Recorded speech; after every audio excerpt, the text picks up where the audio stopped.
Held jointly by Marita Koch and Heike Dressler of the German Democratic Republic. And starting in lane 1 here, we will have Carla McLaughlin. In lane 2, Rochelle Stevens. In lane 3, Randy Givens, who ran for Florida State. Lane 4, Ken Dunlap.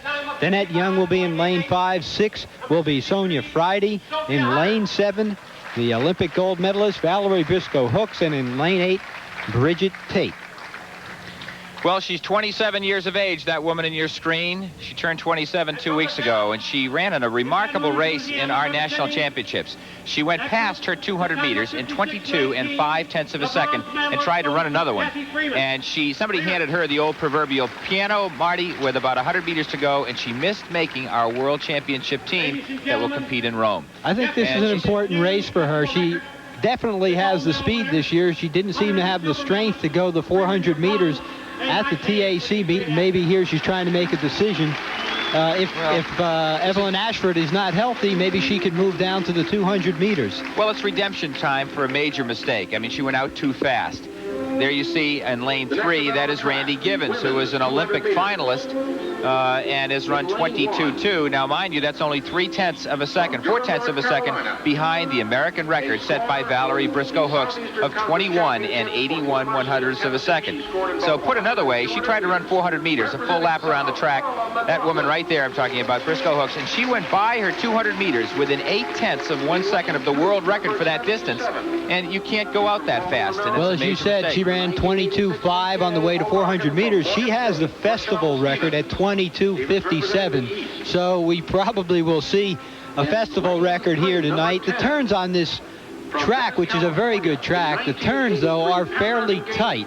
And this is the event where it will affect the event the most. But the temperature and everything let me add this also. Very good for sprinting right now. Excuse me, Marty. We're talking about tight turns here. We should also add that Valerie Brisco has gotten lane 7, which is one of the 2 most gradual in the whole turns. And I think it's a gentle turn, and I think it gives her every opportunity to run well.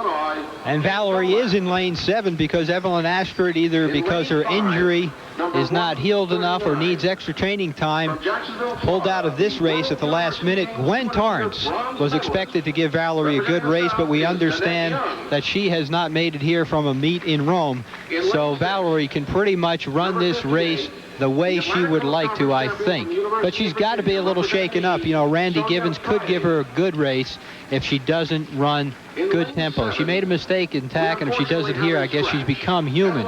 Well, I'll be surprised if she doesn't take it out from the gun. I expect her to have a lead by halfway through the turn, and that woman right there is, I think, anxious to run well. She will possibly be on our 4x400 meter relay team in Rome. She may make the team in the 400 meter relay distance, 4x400. She will not make it in an individual race unless injuries occur. But obviously she's toning herself up here long range for the Olympics. As they are introducing right now, the announcer Bob Hirsch just introduced Valerie Brisco.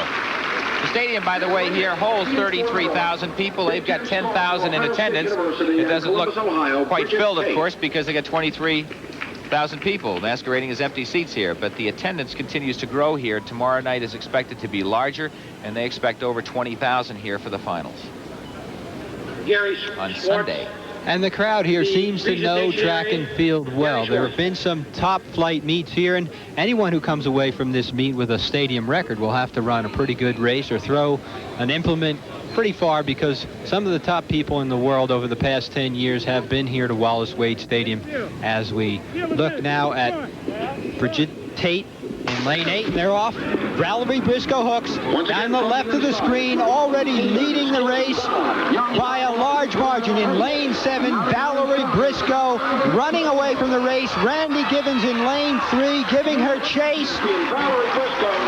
Brisco out quickly, but the field not giving up as the race for second changes drastically at the end. And Randy Givens will be pushed back to 3rd place, I believe. Well, two things struck me about that race. You haven't really even seen her smile yet. There's the first smile. She crossed the line seriously. She leaned at the tape.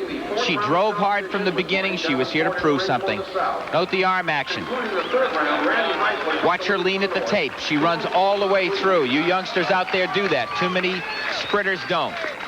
Watch her come up to the tape and dip down and lean forward. No competition, but she still reaches for the best time she can get. Here she is, Givens on the inside, also in red in lane 3. The rest of the field giving chase. Look at her coming forward. Valerie Brisco Hooks starts on her way to redemption here at the Olympic Festival, Wade Stadium, and Duke University.